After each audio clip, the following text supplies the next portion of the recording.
Evil, in its most insidious form, is a complex structure, both biological and neurological, built on a foundation of lies, self-delusion, and an inflated sense of grandeur. It represents a step beyond the boundaries of what is conventionally good, driven by a relentless pursuit of pleasure that seeks to transcend ordinary enjoyment. This structure of evil doesn't merely reject the principles of good, it exploits and sacrifices them, using their essence to amplify and intensify experiences. In its twisted logic, evil sees itself as superior to good, believing that by pushing beyond the limits of morality, it can achieve a higher, more profound form of pleasure. The biology and neurology of evil. Evil starts in the mind as an abstract concept, but it quickly embeds itself into the biology and neurology of the host. The brain, wired to seek pleasure, begins to associate not just positive, wholesome experiences with satisfaction, but also the darker, more forbidden sensations. As these experiences are repeated, neural pathways strengthen, reinforcing the connection between pleasure and the introduction of pain, harm, or destruction. Over time, this leads to a significant rewiring of the brain's reward system. What was once a clear distinction between good and bad becomes muddled. The brain begins to crave the complex, amplified sensations that come from mixing pleasure with pain, from corrupting what is good to heighten the emotional and physical responses. The lies of self-delusion and grandeur. At the heart of this neurological structure is a powerful set of lies, self-delusions, that convince the individual that they are not just justified but superior in their actions. Evil feeds off the illusion of grandeur, the belief that by surpassing the limitations of good, one can achieve a higher form of existence, a more intense experience of life. This delusion is critical because it allows the individual to rationalize their actions, to see themselves as beyond ordinary morality and ethics. The host of this structure believes they are not merely indulging in pleasure. They are exploring new realms of sensation, akin to suddenly seeing ultraviolet light, an experience beyond the normal spectrum. This analogy captures the essence of how evil broadens and distorts the sensory experience, adding layers of intensity that are as alluring as they are dangerous. Sacrificing good for amplified sensation.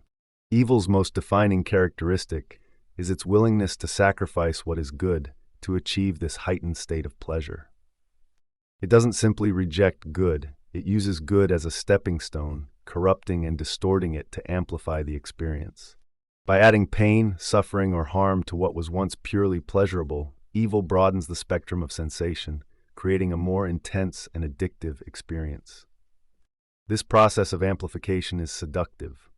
The initial pleasures, which were once simple and pure, become dull in comparison to the complex, multi-layered sensations that evil introduces.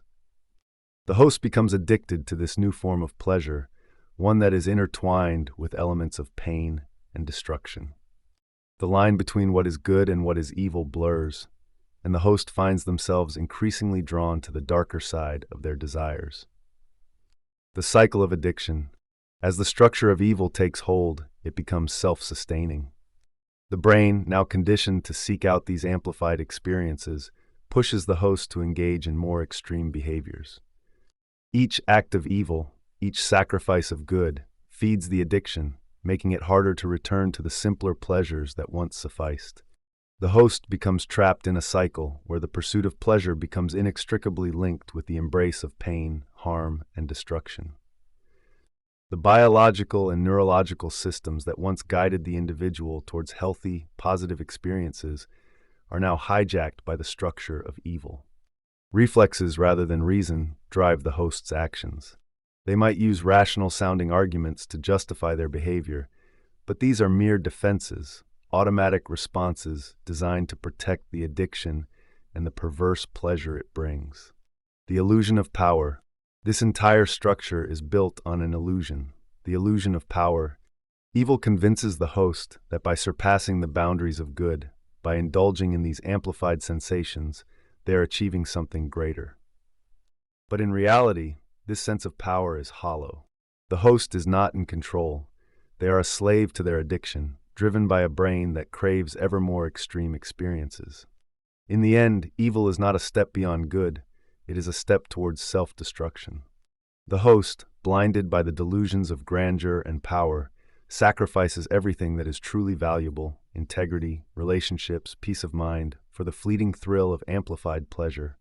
The cycle of addiction leads not to fulfillment, but to isolation and despair, as the true cost of sacrificing good becomes apparent. Conclusion: evil, as a biological and neurological structure, is a potent force that can consume those who fall under its spell. It builds on lies, self-delusion, and a twisted sense of grandeur, convincing the host that they are achieving something beyond ordinary human experience. But this pursuit of pleasure, amplified by the sacrifice of good, leads only to addiction and self-destruction. Understanding this mechanism is crucial for recognizing the dangers of crossing moral boundaries in the pursuit of pleasure. It reminds us that the allure of evil is an illusion, one that ultimately destroys rather than fulfills. The challenge lies in recognizing the line, in maintaining the discipline to seek pleasure within the bounds of good, and in understanding that true power comes not from the ability to do anything, but from the strength to do what is right.